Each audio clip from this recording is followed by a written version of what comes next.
दुसरीकडे आता बच्चू कडूंच्या आंदोलनासंदर्भातली अपडेट आहे। बच्चू कडूंनी आता सरकारला अल्टिमेटम दिलेला आहे।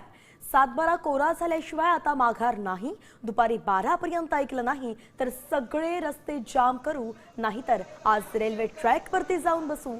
आम्हाला ते करण्याची वेळ आणू नका असा इशारा कडूंनी सरकारला दिलाय। घरात जाम झालं आणि त्यांनी जेवणाची काही व्यवस्था केली नाही म्हणून रेल्वेवर जातोय। मोठ्या प्रमाणात शेतकरी कानाकोपऱ्यातून आले राज्यभरातून। तुम्हाला एवढी आशा होती का शेतकरी एवढे येणार होते? कारण आम्हाला आशाच नव्हती, पण महाराष्ट्रभर 151 सभा घेतल्या आणि सगळ्यांचा पाठिंबा भेटला।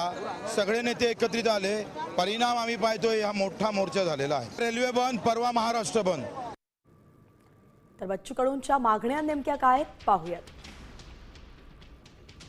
शेतकऱ्यांची संपूर्ण कर्जमाफी करा, शेतमालाला योग्य हमीभाव द्या,